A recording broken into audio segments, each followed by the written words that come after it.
Oggi siamo liberi tutti, ma nei prossimi 10 giorni ci giochiamo il nostro futuro. Queste le parole di Zaia sulla fase 2 che in Veneto inizia con una nuova ordinanza esplicativa operativa dalle 16 di oggi. Calo costante di contagi anche nella Marca, se i trevigiani continueranno a rispettare le regole, annuncia il direttore Benazzi. Per giugno i ricoveri Covid negli ospedali scenderanno a zero. Iniziati al Palaverdi i test sierologici, primi a essere esaminati sportivi e forze dell'ordine, un migliaio di test eseguiti quotidianamente da qui alle prossime 2 settimane. 4 maggio di ripartenza per molte attività, traffico in aumento in strade e sui mezzi pubblici, su treni e bus si viaggia con nuove regole, parola d'ordine, mantenere la distanza. Il grido d'aiuto di commercianti e professionisti trevigiani, flash mob nel pomeriggio in Piazza dei Signori, la solidarietà del sindaco Conte mentre il comune lavora a nuove azioni di sostegno. Dai piccoli artigiani ai rivenditori di macchine, tante le categorie che da oggi sono tornate al lavoro, settore auto in forte perdita, ma per riaprire è stato necessario mettere mano al portafoglio. L'infermiere di Gaiarine Coden a Bergamo per dare il proprio contributo in uno dei momenti più difficili della città, tornato a casa ci ha raccontato in collegamento Skype la sua esperienza. Da oggi possibile tornare a celebrare i funerali, ma le norme previste dal DPCM, pur concordate con la CEI, scoraggiano i parroci dei piccoli centri. Amiane Don Maurizio in un video spiega perché nulla cambierà rispetto a prima. Bentrovati telespettatori di Antenna 3 Nord-Est per l'edizione trevigiana dei nostri telegiornali. In primo piano i dati del contagio nel primo giorno della fase 2.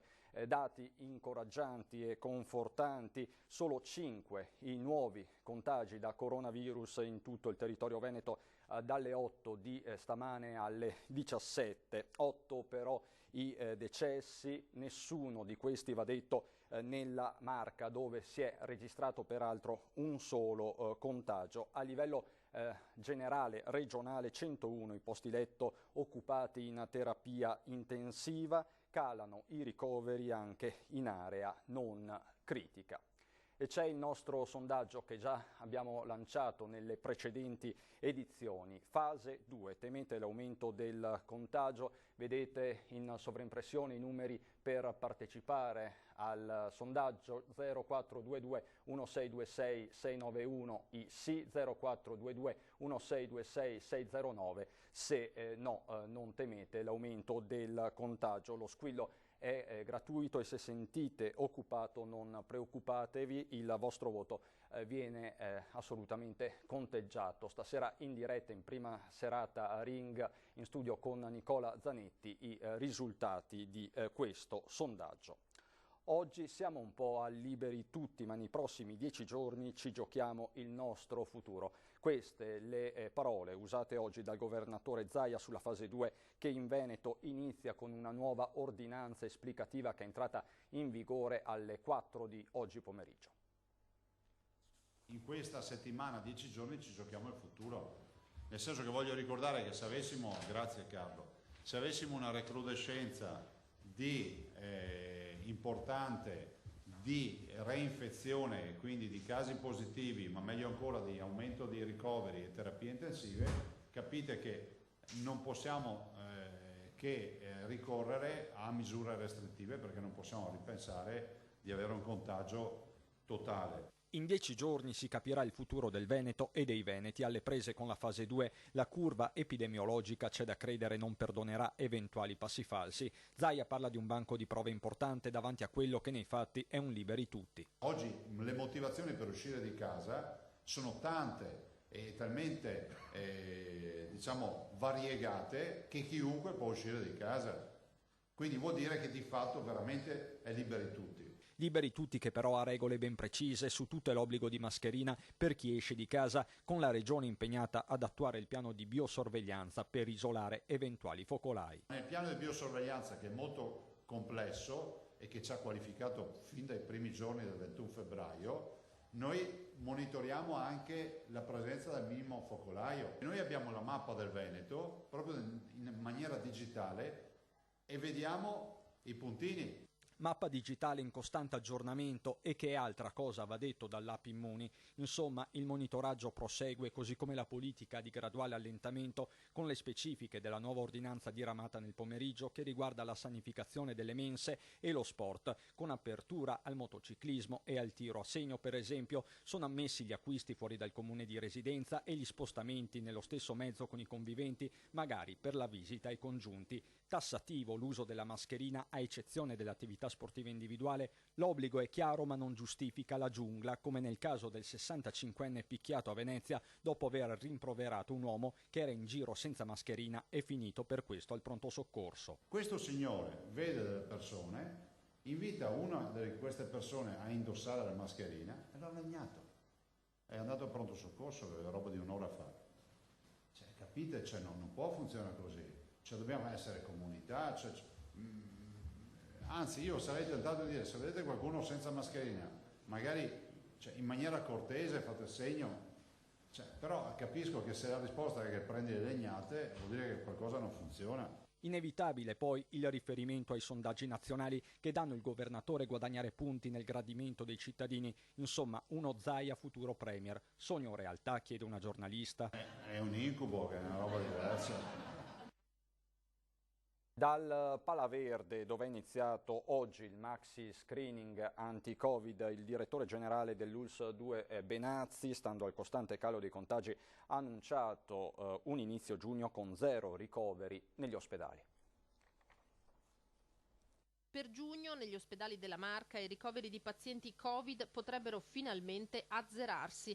Nel giorno in cui molti sono tornati al lavoro, in cui le libertà personali hanno compiuto un ulteriore passo, il direttore generale dell'ULSS 2, Francesco Benazzi, sottolinea come solo le buone pratiche possano consentire il calo progressivo del contagio, un trend che permette una previsione incoraggiante. Le persone hanno obbedito all'ordinanza perché sono state a casa, hanno evitato gli assembramenti, usano la mascherina, usano i guanti, usano il gel e la distanza di 1 metro. Ecco, queste sono cose fondamentali che hanno portato evidentemente ad avere in tutta l'ULSS 2 56 ricoverati, che nel giro di un paio di settimane arriveremo a 0, ma arriveremo a 0 solo perché la gente continuerà a rispettare le ordinanze, cioè continuerà a aspettare quello che il Presidente Zaia dice sempre: mascherina, distanza di sicurezza, gel e guanti. Lo stesso vale per i reparti con i malati più gravi. Le terapie intensive stanno andando bene, oggi abbiamo solo 6 ricoverati,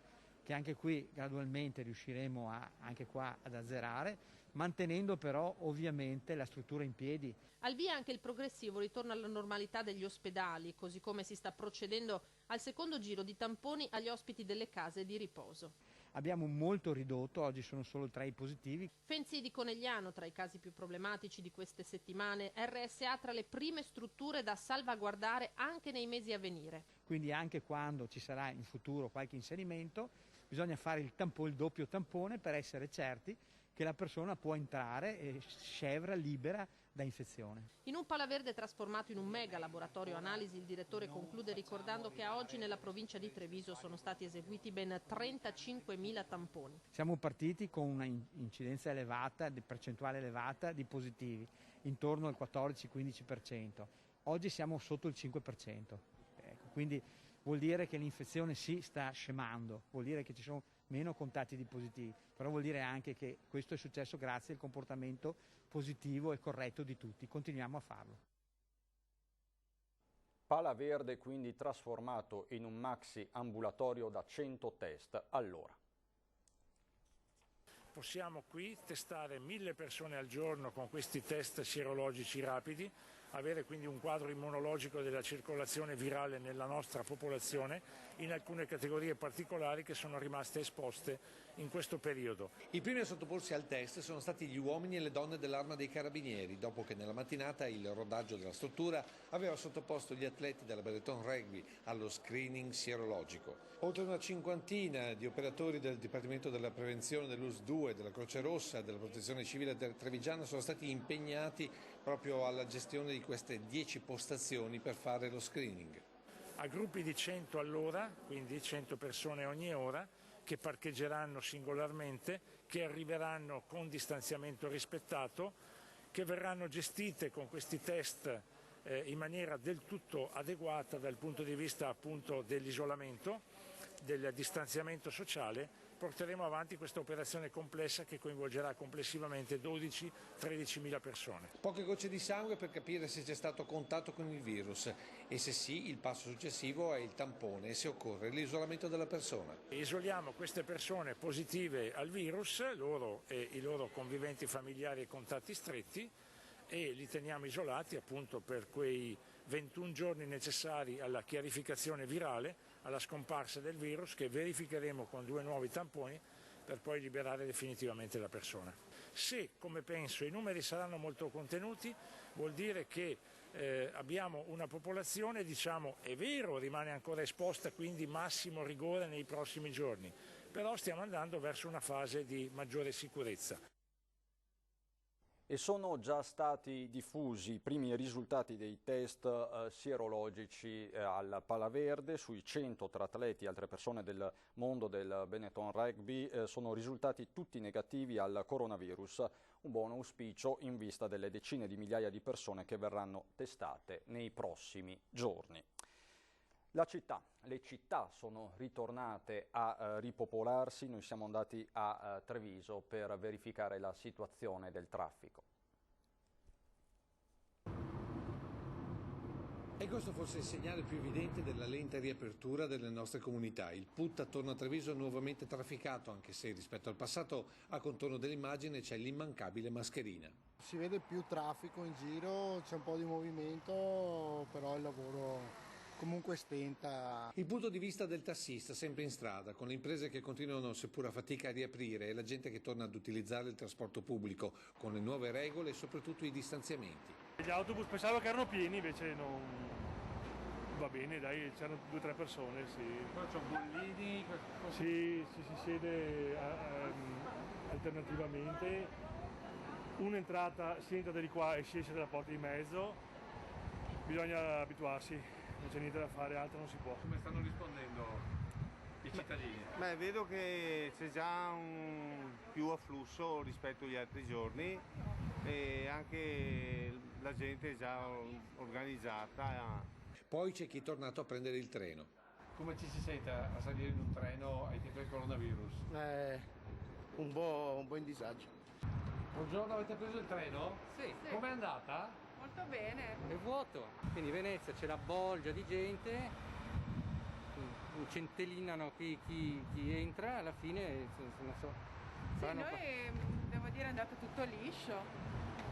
Come ci siete a prendere il treno ai tempi del coronavirus? Emozionati. Un po' tutti si sono rimessi in moto e queste immagini del centro lo dimostrano. C'è voglia di tornare alle abitudini di sempre, come prendere un caffè anche se ad asporto. Però intanto bisogna bersi il caffè così?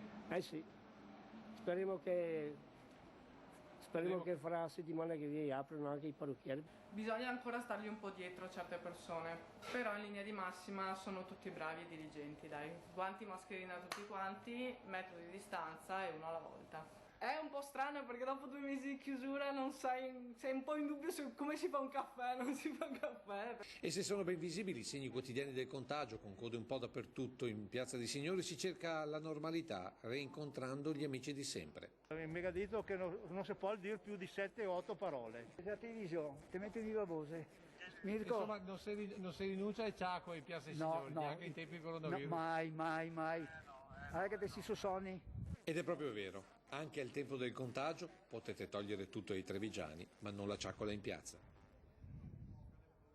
Piazza dei Signori che nel pomeriggio di oggi si è riempita della protesta dei commercianti. A farsi portavoce delle loro preoccupazioni il sindaco Conte. Noi siamo pronti a ripartire in sicurezza, lo stiamo dimostrando con le mascherine, i guanti. Facciamo anche un applauso alle forze del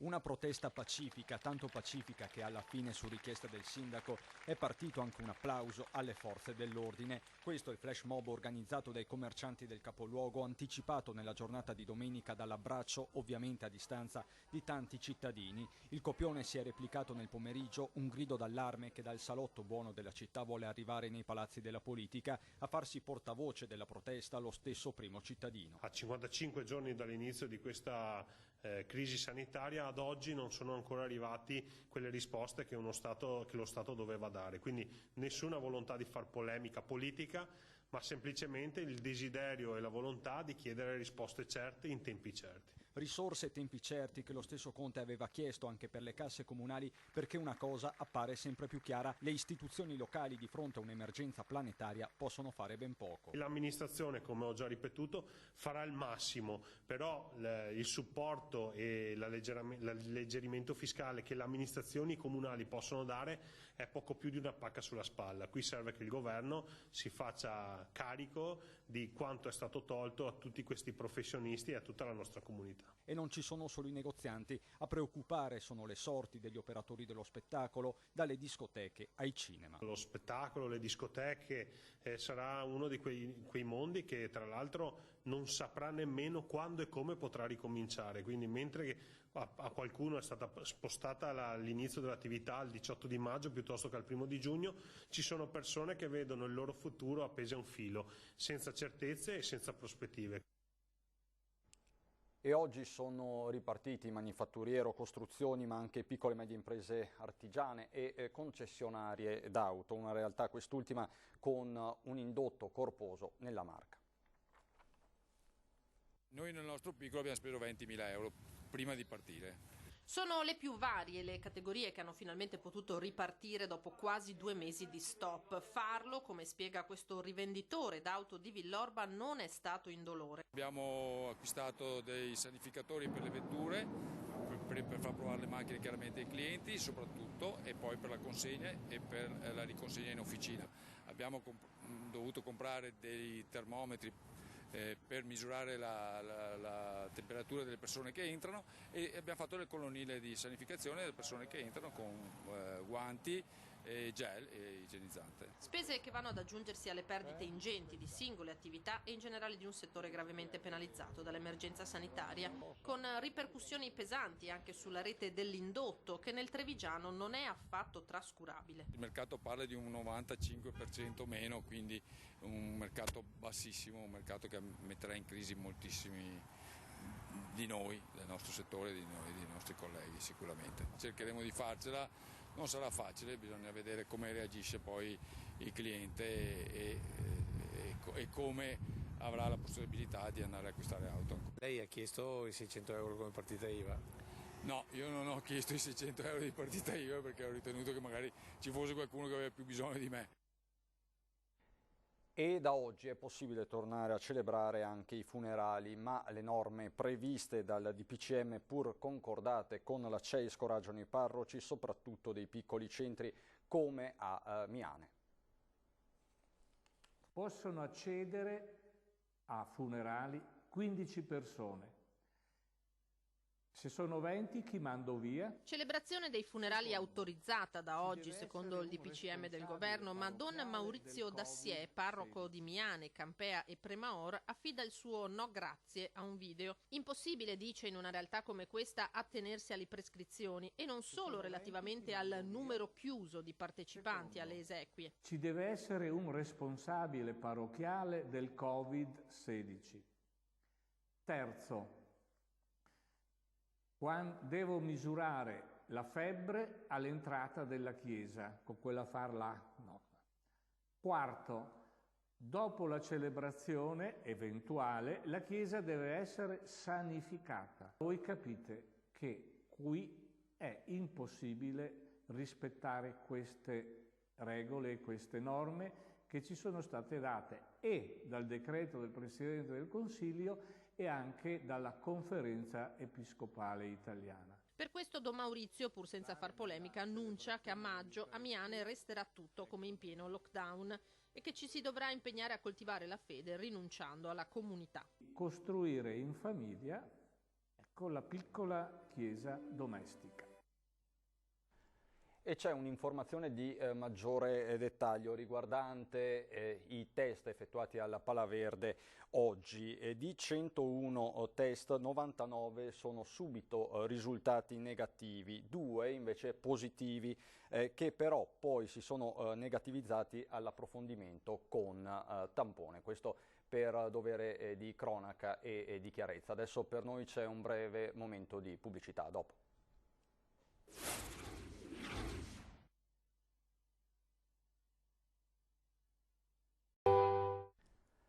Di nuovo insieme per raccontarvi la storia di un infermiere di Gaiarine che ha deciso di andare a Bergamo per dare il suo contributo in uno dei momenti più difficili per la città. Sentiamo.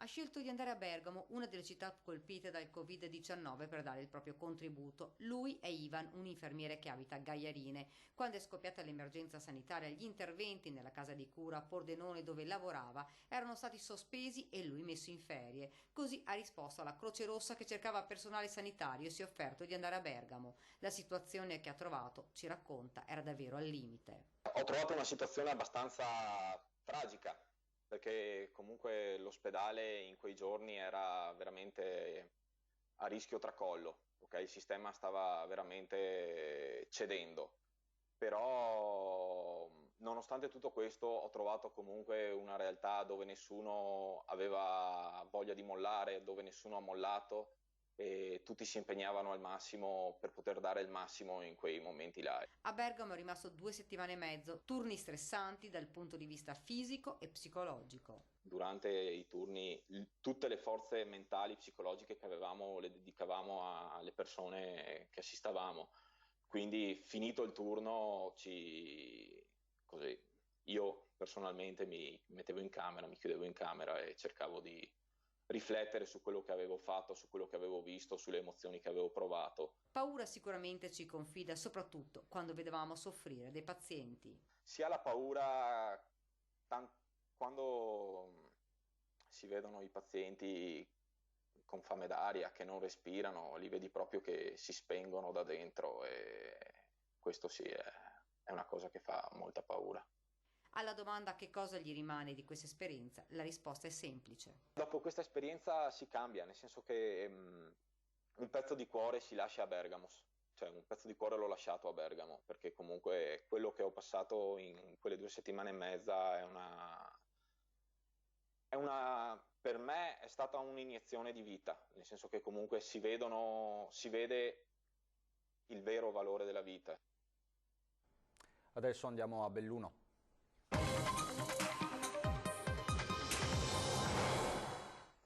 Cominciamo dai dati della regione con azienda zero, perché oggi Belluno conta 0 contagi. Questo è un dato molto significativo, quindi nessun nuovo contagio dalle 8 di questa mattina alle 5 del pomeriggio. Ci sono però 3 decessi da registrare, 2 all'ospedale San Martino di Belluno e 1 all'ospedale di comunità sempre di Belluno. E ripartono con gradualità le attività sanitarie rimodulate in seguito all'emergenza Covid-19. I centralini dell'ospedale presi d'assalto dagli utenti che chiedono informazioni, in particolare per le visite e gli interventi programmati. Parte con le prime indicazioni utili affidate a Facebook e al sito istituzionale di ULSS Dolomiti, che riavvia con gradualità e prudenza l'attività degli ospedali bellunesi. Tra le questioni maggiormente all'attenzione della Direzione Generale, le richieste dell'utenza per le visite e gli interventi prenotati pre-emergenza Covid. A ieri c'erano circa 12.000 prestazioni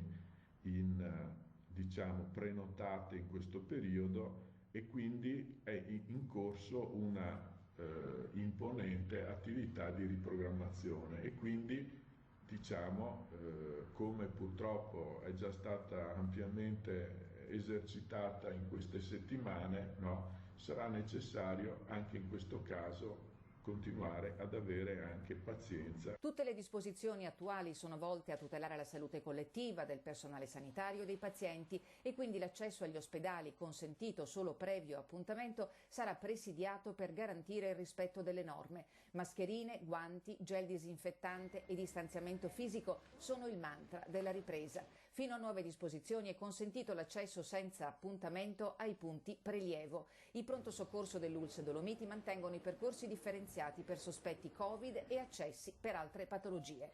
Valgono per tutti le regole di responsabilità, spiega Rasi Caldonio, che risponde anche alle richieste dei papà desiderosi di accompagnare le loro mogli o compagne alle visite ostetriche. Al momento purtroppo questo non è ancora possibile.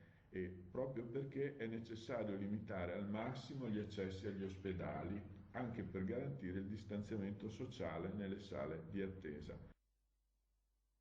E la fase 2 è partita anche a Belluno, questi i commenti che abbiamo raccolto. Come ha passato questi 3 mesi? Niente, chiuso in casa, sa, senza muovermi. Adesso mi riesco un po' a uscire. Ho dato un po' di testa perché sola, non parli con nessuno, la televisione parla solo di robe tristi, ma insomma si spera che sia finito adesso, no? Mi pare che è un ritorno a una vita che non è più normale, purtroppo. Dobbiamo adattarci e sarà così per un po' di tempo. Semi-libertà vigilata, un po' di respiro certamente, ma aspettiamo che ci venga data una libertà maggiore, perché davvero è una costrizione incredibile. Purtroppo c'è poco, però almeno stiamo dando un segnale agli abitanti anche di Belluno che ci stiamo riattivando, e solo con l'asporto i clienti arrivano, ci ordinano e basta, pagano e vanno. Aspettiamo che passi del tutto, che cambi tutto, tornare alla normalità completa. Speriamo questo avvenga quanto prima. Sono troppi che non fanno quello che devono fare e allora siamo sempre in pericolo. Che cosa le è mancato di più? Di più mi è mancato il contatto con la gente, sa dire una parola, così fare 2 chiacchiere, per esempio andare al caffè, sedermi al bar a prendere un caffè, cosa mi è mancato quello. L'affetto dei miei figli e dei miei nipoti che sono in una regione diversa e quindi non posso andare ancora per tutto maggio. La libertà di azione. Abbiamo una certa età e segregati la sentiamo maggiormente rispetto agli altri. È stato faticoso? È faticoso? Sì, molto, però vedo anche dei sorrisi e della gente che finalmente è anche contenta di vedere noi bar un po' riaperti, insomma, quello sì. Con la possibilità di riprendere a spostarsi per attività sportive motorie individuali o con componenti del nucleo familiare, invitiamo alla massima prudenza e a osservare le misure di contenimento del contagio. Così in una nota il Soccorso Alpino, che ricorda come da oggi sia possibile riprendere a praticare attività fisica e sportiva all'aperto, raggiungendo luoghi anche distanti da casa, anche se inclusi all'interno dei confini regionali. Si potrà quindi tornare in montagna, dice il Soccorso Alpino, ribadendo le norme e che i rifugi continuano a essere chiusi. Dal Soccorso Alpino le raccomandazioni. La fase 2 appena iniziata deve vederci partire con assoluto rispetto delle norme vigenti, gradualmente e all'insegna della prudenza. Sconsigliamo di muoversi da soli, informate sempre qualcuno dei vostri spostamenti. Usciamo da quasi 2 mesi di scarsa attività, quindi ripartire con uscita alla portata senza superare i vostri limiti. Questi i consigli del Soccorso Alpino. Adesso c'è la nostra rubrica Bimbi in TV con Allegra di Montebelluna, David di Treviso, Elison di Zerobranco, Jacopo di Riese Pio X e Tommaso di San Vito di Altivole.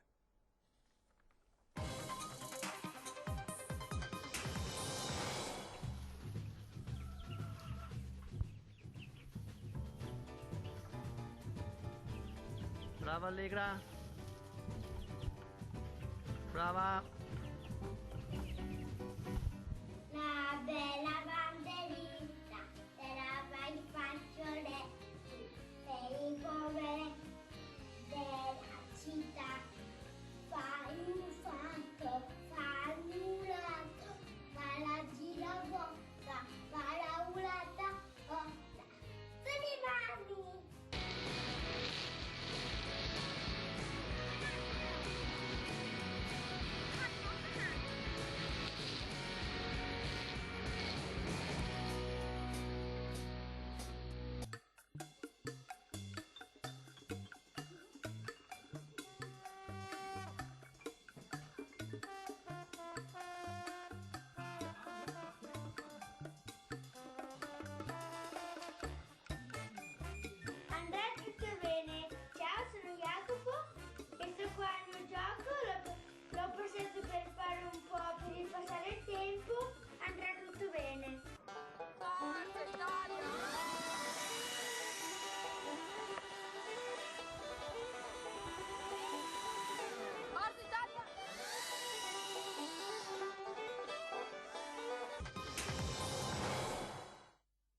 Continuate quindi a mandarci i vostri video per bimbi in TV, vi chiediamo di mandarci via WhatsApp al numero 351 1755 340, non delle semplici foto ma dei brevi video, possibilmente in orizzontale. Storie, giochi e passatempo dei nostri bambini potranno così diventare, se lo vorrete, energia per tutti.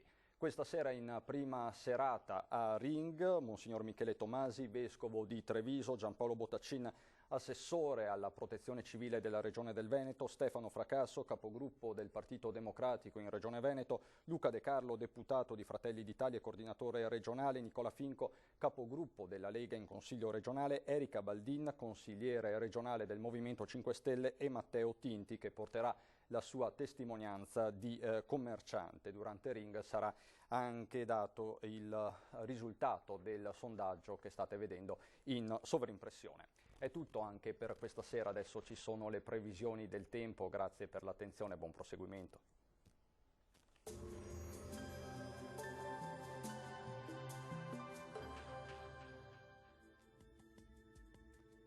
Bentrovati al meteo.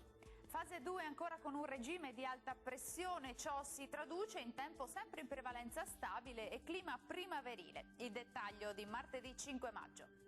Sul Veneto avremo al mattino un cielo a tratti coperto, maggiore presenza di sole, specie dal pomeriggio, dove però non si escludono anche dei locali piovaschi sui settori montuosi. Venti da direzioni variabili e localmente moderati. Temperature stazionarie e gradevoli, minime fino a 14 gradi, valori massimi tra i 19 e i 24 gradi all'incirca. Stessa situazione anche sul Friuli Venezia Giulia, con tempo buono e ampio soleggiamento, salvo per anche qui qualche annuvolamento, ma senza ulteriori conseguenze. Temperature minime tra 9 e 13 gradi, massime tra 20 e 22 gradi. Infine uno sguardo alla situazione del Trentino Alto Adige, anche qui tanto sole, con qualche nube in più solamente sui settori più a ovest, anche con isolati acquazzoni. Temperature minime sui 10-12 gradi, massime sui 21 gradi. Dal meteo per ora è tutto, vi auguro un buon proseguimento con Antenna 3. Arrivederci.